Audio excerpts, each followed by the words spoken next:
everyone. I'm Danae. Welcome to my art room. I'm so glad that you're here to join me today. I am making another art book. These were inspired by Denise Love, and I am becoming obsessed. I've made two previous books. You can check those out. I'll link in the description box below. And this is now going to be my third, and I decided to do one in all metallics with the exception of purple. I have this beautiful dioxazine purple that I want to use, and so I've decided I'm going to use metallics, and purple is going to be like my pop of color, but it's not a metallic. I'm starting here just with a woody, and these are water soluble. These are Stabilo Woodies. And so I've just colored them in. It's like a crayon, and now I'm just applying straight water to them. And it gives them this lovely watercolor effect, very painterly. It does soften the color a little bit. You can see it's darker where the pencil lines still exist, and it's lighter where it's been smeared. So this is my inspiration color, I guess, the purple, but I'm going to use mostly metallics on this. These little books are so much fun to make. In fact, I want to make a really big one, but I need a really big piece of paper in order to make it. Here I'm just adding some acrylic paint over the top of those Stabilos. This is Pearl White by Arteza. I'll link all of the paints that I use in the description box below. The acrylic paint is going to help make the water solubility of those Stabilos solid, so that they won't continue to move in more and more layers. So I just add it so that it'll help. The acrylic paint is like a plastic, and it just kind of seals in that color. You can also spray it with a fixative if you use something that's water soluble and you want it to stay in place and not move. You can always spray it with a fixative.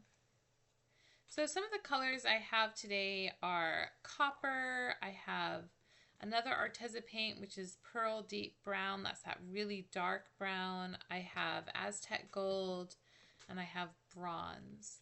So I just pulled out all of my metallic paint. And I don't really have a specific pattern or something an idea in mind. I just want to see what I can create using these metallic colors. And here I'm just scraping in with my palette knife to create some interest. And this is the dioxazine purple. This Liquid Tix Basics acrylic. Such a beautiful, beautiful color. And I'm going to create an abstract piece of art, and then I'm going to fold it into a little mini book. And then each page of the mini book is kind of a surprise. While I know how I'm going to fold it, I'm going to fold it in half and in half. And so like I have an idea of where pages might be, but it's still a surprise to see the finished book. And I do the whole process in this video. So at this stage, I'm just trying to get the paint onto the paper. I'm trying to cover most of the white. Certainly you don't have to put this much paint on your paper. And then I decide that the the metallic paint really reminds me of maybe like an old building or an old, machine, something that's been used and worn down. And so I'm now scrubbing into the paint to loosen some of that pigment and to remove some of the pigment. That's just water. I'm spraying water on it, and then I'm rubbing it out with my shop cloth, and you'll see how kind of randomly the paint will move, which is what I'm really after. I like that randomness. I'm not able to control exactly where the paint removes. Of course, I could be very specific in like spraying just one area or using a baby wipe in one area, but I want this to be really rustic, really random, and I'm very happy with the results. So here you can see some of the scratches,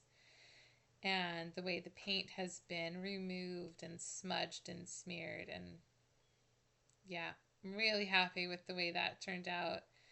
And those little dots, those speckles that you can see, that's just from the water being sprayed and removed. Now I'm going to come on top with some stencils. I'll link all of the, well, I won't link the stencils, but I will put the names of all the stencils in the description box below so that you can look them up. These are all going to be from joggles.com. So this is the pearl white that I'm coming back with, and I'm just pressing it into these little, this stencil actually has bees, so this is like little honeycomb, but I don't want the bees, I just want those little hexagonal shapes, so I have to avoid the bees. And the pearl white is very pale, so I'm going to build up some layers as well. Putting it on, the first layer is very sheer, it's semi-transparent, and so I want to build up a little bit opacity. So I'm just going to add some more layers, and I'm going to just do this in random places around this big piece of paper.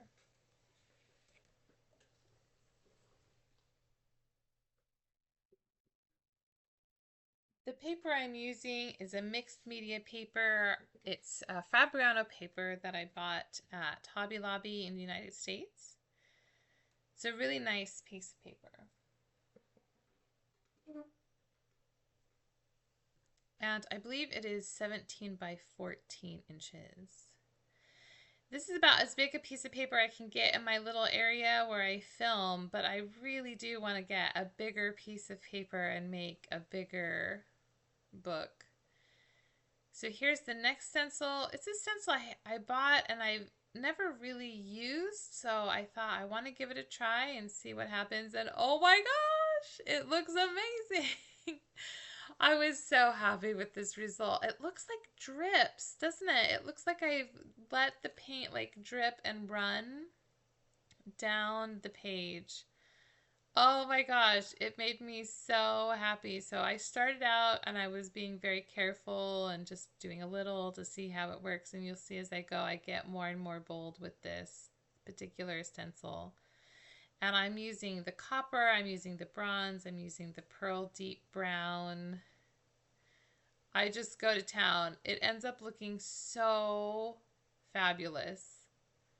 Yeah, I'm really happy with that. I mean, it looks like drips, you guys. It's perfect.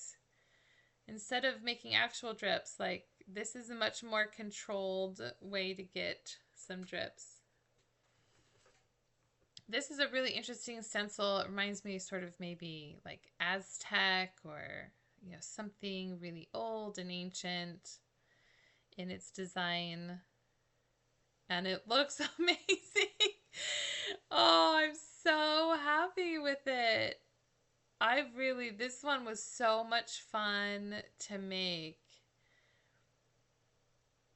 And I had pulled some of these stencils out before I started just to kind of give me options to grab really easily while I was making it, and they turn out fabulous. So I'm just really sticking with the idea that maybe this book is an ancient little book, right? Maybe it's actually metal plates or something it's been sketched into.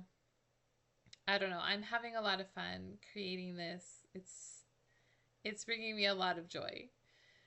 So here's that dioxazine purple, and I think I've mixed it maybe with copper, and it just gave me a kind of an interesting transparent color. Really beautiful. Loved the color it created. So I'm going to add some more, because why wouldn't you add more when it's fabulous already?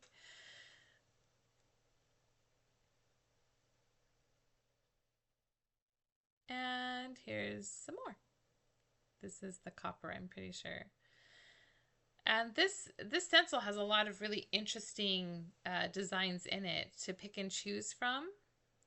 So that was really fun. And here I'm just adding even more, some little ones from the middle.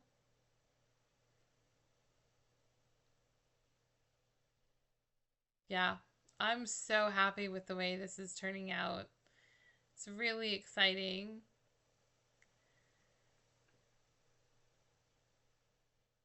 And I thought for a minute I would be done there, but nope. Here's one more stencil, and this is a stencil called Bumps. Oh my gosh, I've used this so much. I love this stencil. It is so much fun. So I'm just adding, I think that was the Aztec gold, and now this might be a gold mica paste that I have to really bring that gold, make it pop. It's very bright. I don't think the Azteca gold is that bright. I'm pretty sure this is the Kuretake mica paste.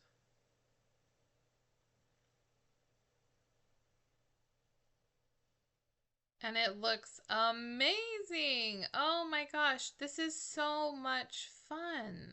I've had so much fun making this. I do like to use metallics. I don't generally use metallics solely. I usually use them as an extra little pop. This is a tempera paint stick in gold. And I'm just adding some more of that because that gold mica paste is quite vibrant and I didn't really have it anywhere else. And this tempera paint stick allows me to kind of push it into the background so that it just looks like it belongs there. And now, because I really have decided I want this to be rustic, I want it to look old and weather beaten and broken down and a little abused. And so here I'm taking sandpaper to scratch into all of those surfaces. And in some places I'm scratching really hard, and in others not so much. And I'm not trying to deconstruct it all together. I don't want the paint to rip up down to the paper layer, so I am being careful not to do that. But this really adds some interesting scratches and shapes. And then I sprayed it again with water to see if I could rub out any more paint, and also to pick up, you know, it was quite a fine sandpaper, so it left lots of, you know, little scratches of paper dust. So this was sort of twofold. And then I don't want what has been roughed up to peel or fray or continue to come apart. So I'm just sealing the whole thing, and I do the whole page with this matte medium and let it dry. And now it's dry. The paper did buckle a little bit because that was a lot of moisture. And you can see all of the interesting stuff. So here I'm going to now do the folding. I've sped this up quite fast just because I have done this in another video, and Denise Love also has done it in her videos, so it's probably something you're not terribly interested in watching again, but it's here. You can go into your settings and slow this down and watch it at a slower speed if you've missed those other videos and you want some slower instructions on how to fold it. And here I'm just showing you, now I'm going to cut this center seam, the very center.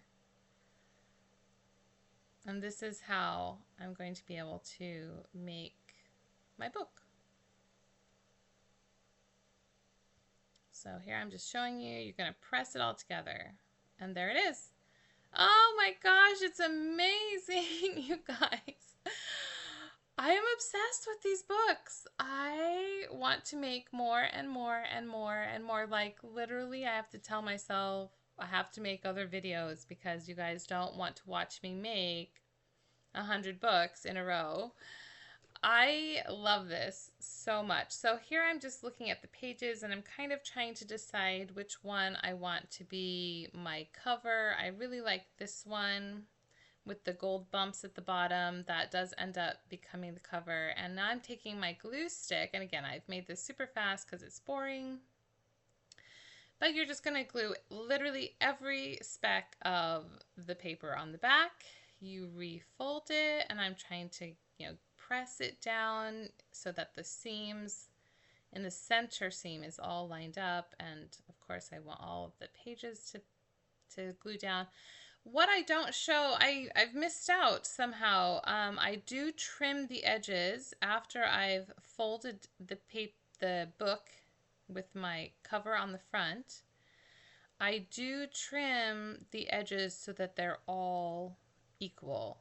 So the top, the side, and the bottom are trimmed. I'm not sure why I didn't video that, or if I lost that video. I don't know where it went, but now that I've folded it, I would trim the edges. And it creates these amazing, beautiful books. And here is how I would let it dry, and this is how it looks at the end. And I'm sorry this lighting is so bad. The metallic paint just reflects back so much. So I wish I had a better video to show these pages. They're absolutely gorgeous, and I had so much fun making them. So I'm sure they'll pop up again, but I'll try to do a variety of videos as well. Come back anytime, watch some of these videos, give me a like, and consider subscribing to help this channel grow. And I will see you in the next video. Thanks so much for spending time with me today.